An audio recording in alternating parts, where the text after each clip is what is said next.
From the year 1961 all the way to 2023, only 656 people have traveled to space.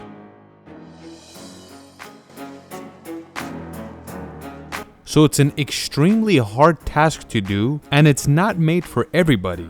When we made our video about the Chilean mining crisis, and we mentioned how hard it is for a NASA astronaut to train and go to space, a lot of you told us to make a video about how hard is it to become an astronaut. So in this video, we want to talk about how extensive and hard the training is for you to become an astronaut.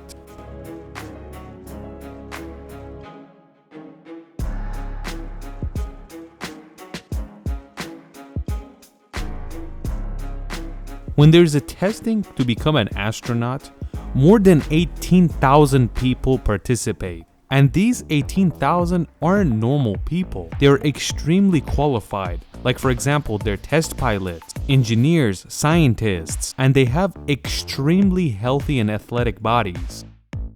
And another important thing is that they're usually above the age of 30, and that's obvious. For a person to go to space, they have to have a lot of experiences, and you can't be fresh out of college going to space.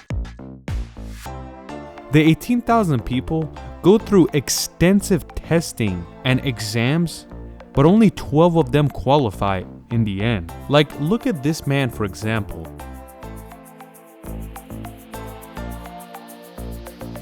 His name is Johnny Kim. He graduated in 2017 and became an astronaut for NASA.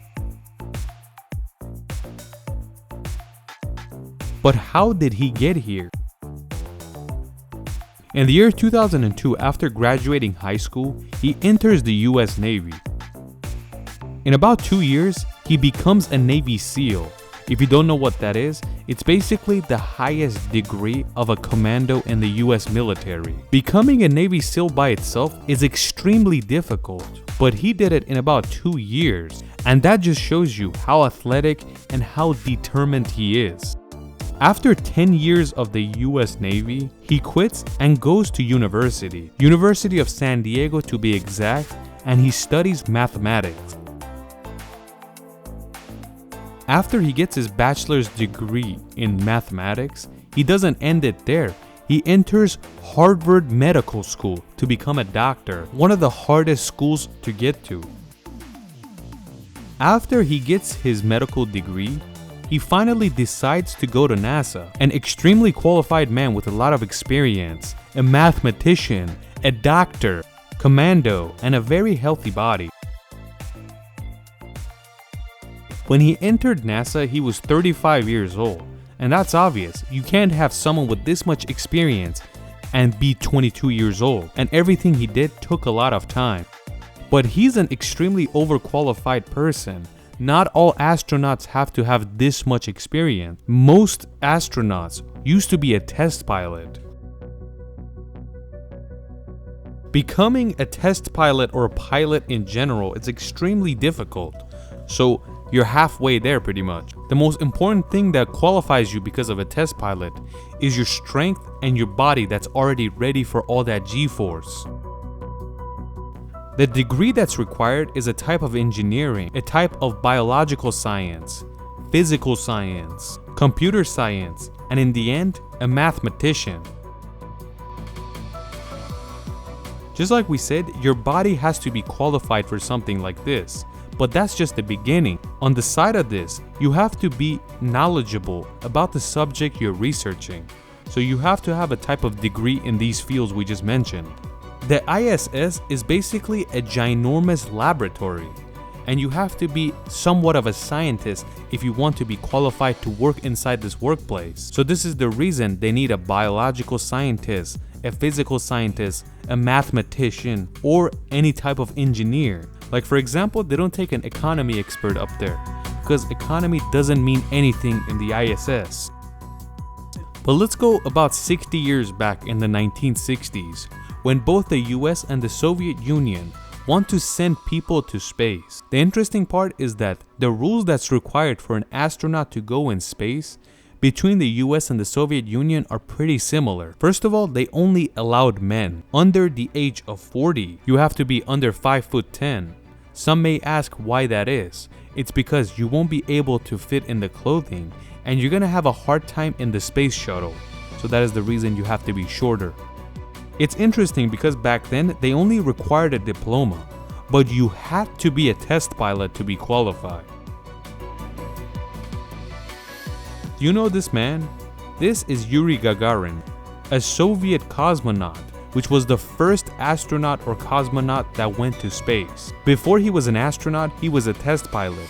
Before Neil Armstrong was an astronaut, he was also a test pilot. This is in a way where modern astronauts don't have to be a test pilot. Back then, controlling a space shuttle was basically like being a pilot, but nowadays it's all computerized and you don't have to be qualified to be a pilot anymore. Another thing that makes you qualified is having 20/20 vision. The rule says that you have to be a US citizen to be qualified to be an astronaut in NASA, but that's not really a case because a lot of foreigners are qualified to be a NASA astronaut, like Japanese, Canadians, and even Russians, because they've been working with NASA for a very long time. Finding people like this that are qualified to be an astronaut is extremely difficult. So when they actually find someone that's worthy and is qualified for something like this, they don't just let them go because they're not a citizen. Another important test is stress testing, and that's with different methods.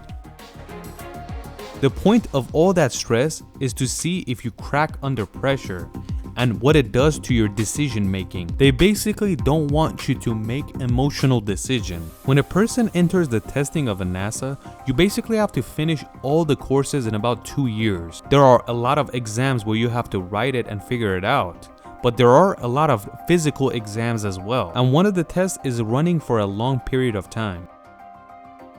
Or put scuba diving clothes and live underneath the ocean, but at a depth of 20 meters. Some NASA astronauts are sent to live at the bottom of the ocean next to Florida, but you live in a pod where you have food and water, but you're living somewhere that's claustrophobic and not the usual place you live. Another difficult test that has to be done before you're an astronaut is to get on a zero gravity or zero G plane, and when it starts to fly, it shoots up like a missile.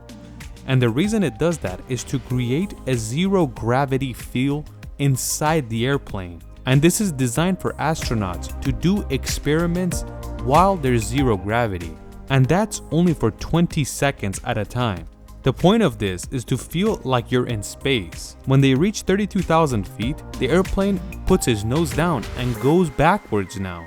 And it makes the same feeling inside the airplane again. Each time is 20 seconds on the way up and the way down. They do this 40 times. Just imagine doing this for 40 times in a day just to practice. It might drive you insane. Of course, alongside all these testings, there's a lot of exams on paper where you have to answer the right questions, and they're more complicated than you think. Like in this situation, what are you gonna do? In that situation, what needs to be done? And this is to test your problem solving skills.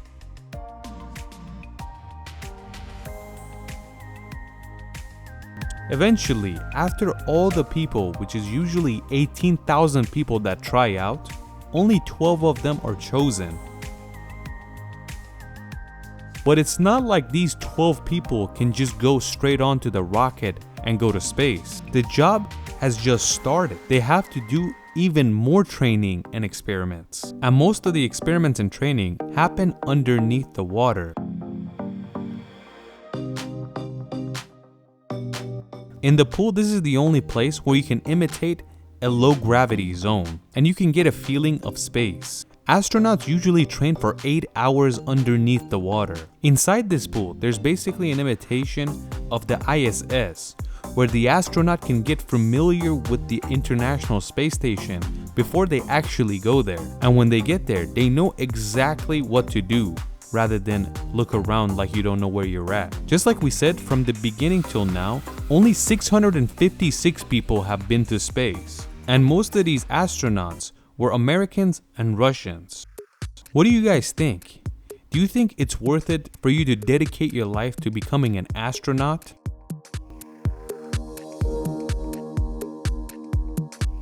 We looked up how much an astronaut gets paid around the world, but we don't really get a straight answers since NASA has never announced it. We get prices between $80,000 to $600,000. $80,000 to $100,000 is pretty low for someone like this, but $600,000 is way too much because the US president gets $400,000 a year, and you really can't find any government job that pays more than the US president. Let us know what you think.